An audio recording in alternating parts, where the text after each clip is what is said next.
My name is Haley Camarena, and I am in the Ag Leadership class, and I am the chair for the Career Success Committee. We were fortunate enough to partner up with FarmSmart and explore the Imperial Valley agricultures via Zoom every Thursday. It has been a great opportunity for our Centro and other chapters to expand their knowledge on agriculture. We reached out to many people in the and Imperial Valley, and we have been able to learn a little bit more about the agriculture opportunities here where we live. Today, I would like to welcome Mr. James Watte, a local pest control advisor. He will be presenting himself for around 10 minutes, and then the rest of the time you will be open to ask any questions. Mr. James Watte. Hi, everyone. I'm James Watte. I am a pest control advisor with Dune Company, and I also farm. So you can ask me questions if you have any farming related questions. I do that also. So I'll just start off with my basic job duties as a pest control advisor.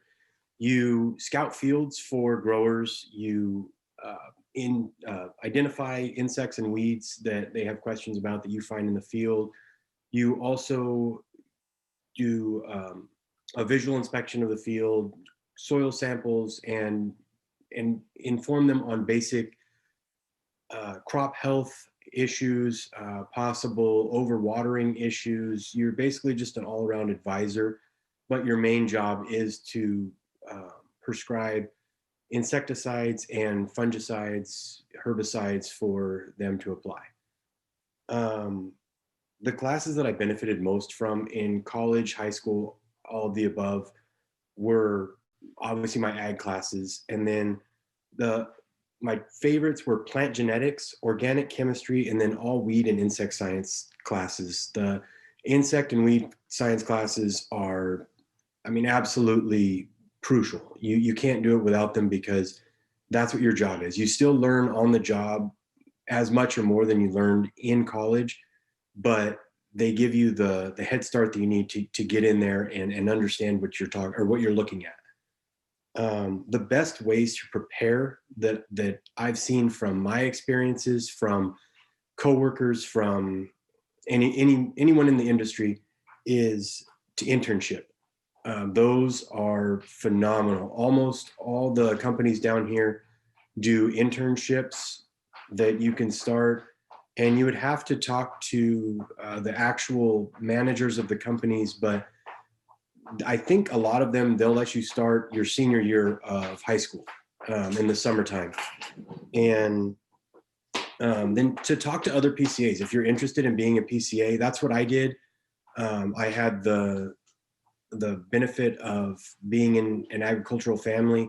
My sister had a group of people that she was in an ag leadership conference with that I could pick their brains about it, and they gave me the information I needed to know which direction I wanted to go, how I wanted to pursue it, what I should expect from an employer when I was interviewing, what I should expect when I got hired, the benefits, the things that they should provide to me. And they were just incredibly helpful. And then the other thing that I can say, and you're probably not even thinking about this as you drive by fields, but one of the biggest learning curves that I had in my first couple years was getting growing seasons figured out by when things were planted, to know, okay, in September, this is when they start planting beets, lettuce, and then when they started planting alfalfa, when they started planting wheat, Bermuda, all of those crops. I was at a very big disadvantage. I farmed, but I had never paid attention to when they went in. But now, they really is helpful because you can start thinking ahead, like, okay, I'm going to have this coming up soon, and you can focus on that. So that's one of the things that nobody thinks about that I would say to definitely pay attention to. And the experiences that I've had that helped me be a better employee at my job, there's only really two things that I can give you guys, and they are absolutely the most important things you can do in life, in your job, anything, is never be too good for any job. I can remember when I started, probably 2 years into my my job at Dune Company, we had a change of positions where one of the guys that managed our yard was taking over for a guy that had retired, and he was having trouble keeping up with pulling the fertilizer tanks in and just getting backed up. And it was really causing kind of a log jam when people would call in orders. And so I was asked by my boss if when I had time, I could pull in tanks and just generally do yard management things. And I said, absolutely. And I did that for, it only took a couple of months, and I would pull in a tank a day, 2 tanks a day, whatever. No big deal, but it was not a job that was in my job description, but I had the experience, and now I can pull tanks better than most salesmen. I'm experienced with that. And my boss knows that. He knows that he can ask me to do something and I'm ready to go. And that's no problem. And the other one is make friends wherever you work and be willing to help. That goes along with never be too good for a job. I am really good friends with our dispatchers. I'm really good friends with all the girls in the office. I'm really good friends with my coworkers. So if I have a question, I can call another salesman, another PCA, and they'll answer and they'll ask, or they'll help me work through whatever problem, whatever I don't understand. And then on the other side, the office people and the dispatchers and things of that nature, talking to them and being friends with them and helping them out if they need a favor, if they need something, being understanding to if I need a fertilizer delivery taken out or an insecticide delivery taken out right away, understand that maybe I'm not the only one that needs something right away, and that they're going to be out there busting their butt to try and get my stuff done also, and I'm not the only one. So I think those go a long way in helping you get ahead in the business and making your life easier. Now when I call, they know that I'm understanding, that I'll work with them and they'll work with me, and maybe they'll bump me above a couple other people and get my stuff out there. Or if I need something done that's a little bit more difficult, they have no problem doing it because they know that I'll return the favor. And then lastly, the things that I would have done differently in high school are I would absolutely focus on Spanish. I don't know why I didn't. I speak passable ditch bank Spanish. I can get by, but I can't have a conversation, and it drives me nuts.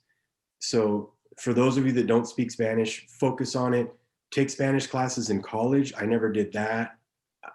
It will do you so much good down if you plan on coming down here. And if you don't, maybe if you're going to go somewhere else where another language might be a primary language that's spoken, focus on that, learn that language. So that's focus on foreign languages, and keep your grades up. I was a little bit of a rebel for a while in high school, and my grades tanked, and I had to work really hard to get them back up to be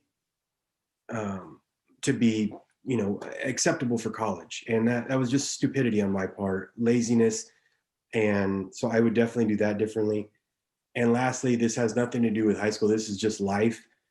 Be friends with the nerds, because they're going to be the ones that run the companies that you didn't think about when you were trying to be cool with your friends. And they're going to be the ones that are out there busting their butt and ended up in the managerial positions. Even better than that, be the nerds, because those are the guys that are going to take over, that are going to be the number one people, because they're willing to work hard. They're willing to put in the time to learn. So those are my main things, that my main takeaways from college. So I'll open it up to questions now. I hope I didn't talk We have one in the chat actually about how long you've been working in the pest control industry. I've been in the industry for 13 years now. I started in 2007, and I've been with Dune Company the entire time also. James, you mentioned a little about some college classes, but what was your pathway to college as far as, did you stay local? Oh, sorry, I guess college, what was that pathway like for you? My pathway, I went directly to Cal Poly San Luis Obispo, and I loved every minute of it. What I majored in college was pest control advising, or pest control,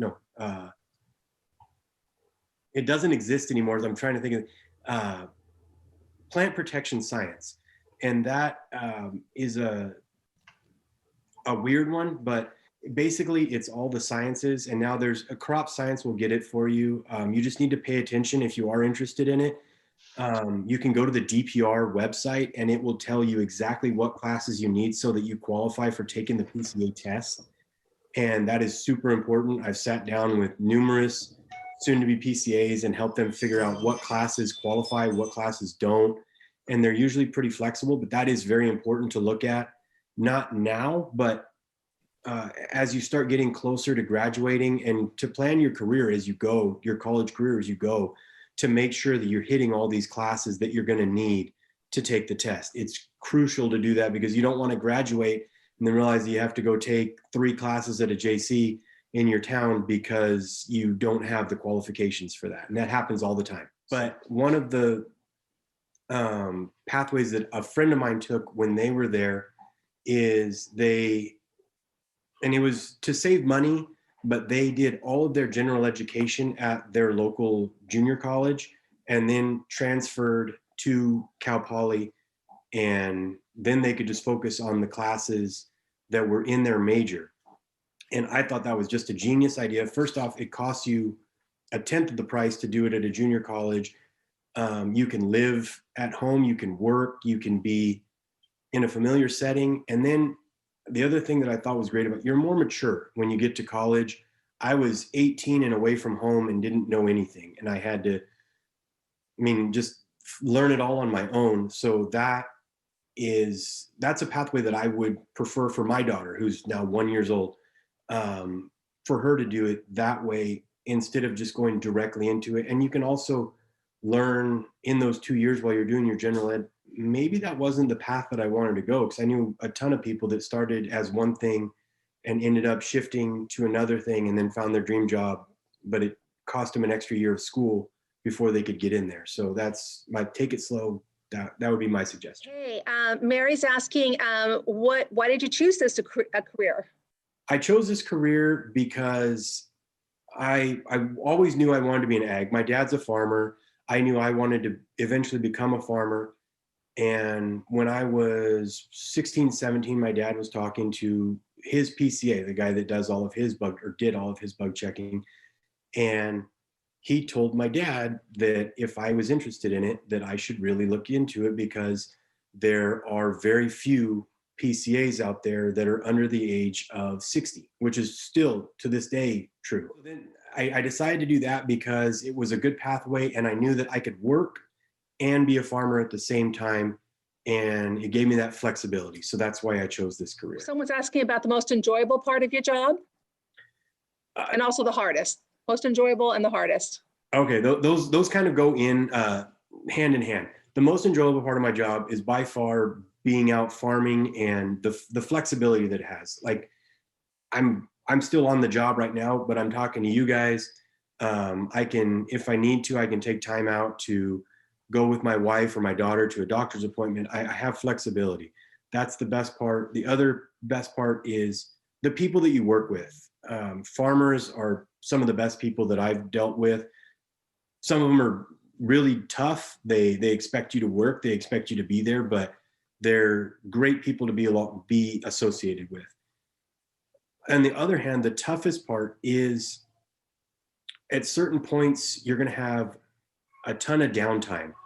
And it's hard to keep yourself focused on your job and going out and doing what you need to do, because eventually you're going to have a lot of go time where you're going to be busy, and you need to keep yourself going, keep yourself in the mode of going out every morning. So I've had to kind of train myself that no matter what, whether I have work or not, I go out and even if I'm just driving around, I'm out there. I'm talking to farmers. I'm putting in my time. So that's the hardest part, is just to kind of keep yourself focused on when there's downtime. Is there another position you are thinking of making your way to? And I think they're thinking about like, what's the change? What do you go to next after this? So in my industry, there's it's an odd industry. You don't really cap out with the money because there's bonuses and things you can make. It all depends on how hard you want to work, what time you want to put in. The next position up for me would be the manager of my company, and my manager is only like 10 years older than me, and I'm not really interested in that job because I couldn't farm and do that because of all the things that all the hats that he has to wear. He's a PCA, plus he has to deal with all of the chemical reps. He has to deal with all the fertilizer companies. The guy's busy all the time. So that's the next step up for me. It's an awesome job if that's what you're into. And the other direction you could go as a PCA, if you worked your way into it and understood the growing aspect of it, is to be a grower for a bigger farm operation. They're always hiring growers, and those jobs are, great jobs down here. They're basically the people that make the decisions on the ground, where the farmer is the person that makes the big over the top decisions. So those are directions that you could go if you want to go above a PCA. And then, as a PCA, the sky's the limit. It's just how much you want to take on. I know guys that have 30,000 acres as a PCA on their own, and they're retired now. Well, the two guys that I know of, they retired because they made enough as a PCA to retire at like 60, something like that, moved to Prescott, and are just enjoying life. So there's no cap on what you can do as a PCA. On your personal farming, what types of commodities do you grow? Strictly forage crops. We do alfalfa and Bermuda. Both of those we do for seed in the summertime, and we will do some wheat if the market is there for it, but most of the time it's just the forage crops. No produce, nothing, none of the fun stuff. Kimberly's asking you just about your daily routine. You've talked a little bit about it, but can you describe maybe how things change from day to day, or a regular schedule, that type of thing? And that's one of the other really fun things about this job is it does change from day to day, sometimes from hour to hour. I try and get out of the house anywhere from 6:30 to 7 o'clock in the morning. Some guys get out earlier, some guys get out later. It's all flexible. It's up to you, as long as you can get your job done in the time that you go out. You don't report into an office, but you'll go out, and depending on what you have going on, what the season is, some days I may have a lot of fertilizer running because that's just the season. So I'll go make my rounds, check all my fertilizer tanks, make sure that they're running correctly, make sure they have the right amount of fertilizer out there, make sure it's out there for the irrigation to start. And then I'll go around and do my field checking, which usually involves walking the fields. And sometimes, depending on the season, you may not be able to get to everything within one day. So you'll break it up. You'll do, say, this section on Monday, this section over here on Tuesday, this section Wednesday, and just work your way through and get stuff so that you can give them the attention they need, so you're not just running from one to the other. And the other thing that comes into play is you have to keep up with continuing education hours. So it's the same as like a doctor, a lawyer, an accountant. They all have continuing education. I think teachers also, if you guys can correct me, I think you guys have to do something like that. You have to get a certain amount of hours or you can't renew your license. And that license is your lifeblood. If you don't have it, you can't write recommendations for chemicals. You really can't work. So you have to keep up with the hours. And a lot of the companies will have lunches. They'll have, and I've actually got an online meeting in about an hour after this that I'm going to do. So there's that aspect. And a lot of times, you get a free lunch out of it. You go sit for an hour and they'll tell you about their new chemicals they have coming up, new registrations, and you get to see the other PCAs and enjoy yourself. Other times, if it's one of the big meetings, you'll be there for a whole day. It's a full 8-hour shift, and a lot of them, they've started cracking down. You will be there for the 8 hours. There's no early in or early out, no late in.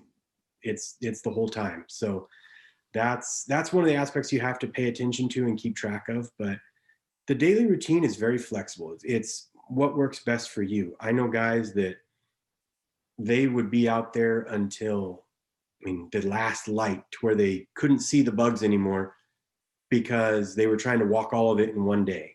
I don't get like that. I like to give them the time they need so I can walk a couple different sections of them, but it's very up to what works for your style. I have a challenge for you, not only from my mom, but for myself. Who would you say is your biggest female role model? Oh, wow. She wants me to say her, doesn't she? It actually is, in all honesty. My sister is a complete stud. She was, I mean, 18 years older than me. Ooh, sorry, Cher. Never mind. She was 5 years older than me. And I've always looked up to her. She's, I mean, just always the smartest person in the room. She probably would never say she is. She's, I mean, the person that I brag about the most. I meet people, I'm like, oh, you know, Cher Watte, that's my sister. Yeah. And so my sister Cher would be my biggest female role model. All right, someone else is asking about what you use to spray the fields. And if I could add on to that, just about some of the safety issues that you have to maybe deal with customers for food safety issue as well as spraying. Those are all, I mean, that's one of the biggest, maybe that's the hardest thing in my job, is keeping up with that kind of stuff, because it's always changing. The county is constantly coming up with new regulations because the state is bringing down something that this chemical is no longer allowed to be used in this function. So I don't have any organic. I understand it and I know the crops because a lot of my coworkers have it. So a lot of our meetings that we go to are on the organic side of it, but I don't use any of it. The safety issues with the growers, it comes down to them, depending on who they are. Some growers spray their own things. Some growers just, I have one grower that he just does not want the responsibility, the liability, or the time that it takes to spray his own fields. He pays somebody to do it. Those are the easiest ones because I don't have to train those guys. I don't have to work on their safety data sheets. I don't have to do anything for them. I just send it out, we're done. But on other growers, I sign their permit that the county gives them for their insecticide. It's called a restricted use permit. I actually sign that for a couple of growers because they just don't, they have zero interest in taking the tests that require, or that are required to do that. So those guys, I'm all in with that. I'm the guy that goes if they get audited. I'm the guy that goes if they get a ticket. I'm the one that they call. So you have to be on top of those guys and you have to let them know, like, okay, well, last year, yeah, you were able to do this without a regulator. And this year it changed. And to use that chemical, you have to use a regulator or we have to go to this chemical. So those are things that are the reason you have continuing education is because of that, so that you can stay up to date with what chemicals you used. And I saw somebody asked if we ever use airplanes or just strictly by ground. We do both. It depends on the situation in the field. It depends on the weather. It depends on the crucialness of what is going on out there. That's another part of the safety, is knowing this is something we need to get on right now, but it is really toxic to a crop that is only a half a mile away. Do we want to do it, or are we going to, will we leave a buffer zone on the edge of the field and come back and get that when we can get onto it? So those are all aspects you have to look at, whether it's the field's too wet to get in there by ground, or if it rained the week before, something along those lines, you might have to go by air, and it doesn't get the job nearly as well. On some things it does better, but it's instant. You can do it whenever. If you could just remind us again, your experience, was this something that you wanted to do, your whole life, or did you have a different plan? Or just remind us again kind of how this story came about in your life. It's always kind of been in the plan. I mean, like I said, I'm an ag kid, always have been, always will be. And I never really thought of going any other path because I've been working on the farm since I was 9 years old. So it's always been my direction. It was kind of chosen for me in a way, but I don't regret that one bit. I love farming. I love being a PCA. I mean, there are so many benefits to this life, to this career path. Um, I, I mean, I always look back and wonder, oh, well, what would it have been like if this had happened? But that doesn't do you any I good. also want you to remind them about your internship programs and if there's any scholarships available through your organization. Absolutely. All of the above. Our internship program at my company, I can't speak for any of the other ones. I believe they have internship programs, but I know ours does. And they almost always lead to a job. We've hired probably 3 of the last 4 interns that we've had. And the only reason we didn't hire one was because he didn't apply. He had a job waiting for him, but I think he found another job or another area he wanted to work. Scholarships, there are oh my gosh, excuse me, there are a ton of scholarships out there for anyone interested in this field because there are so few. The local one is the CAPCA, California Association of Pest Control Advisors, and that's the Imperial Valley chapter. And that one, there's a couple different scholarships they have. There's 2 smaller ones, and then there's the big main one, and I forget what it's called, but I forget the amount. I think it's $2,500, but you'd have to look it up. And that one also, the county has a program that's going on right now where they match that scholarship. So that turns into a $5,000 scholarship if you get it. And it's competitive because there's a lot of kids in ag down here, but it's a great scholarship. I applied for it, I believe my sophomore year in college. They're here to help. That organization is the main organization for PCAs down here. That's great. Now, we are at the end of our time. Is it okay if I share your email with the students on our website so they can contact you? Yeah, absolutely. Share my email, my phone number. I don't care. If they have anything they need to talk about, if they have any questions, call me. I'm always here to help any PCA that's interested in it. I love talking about it. Hey, thank you again, everyone, for joining us, and have a great weekend.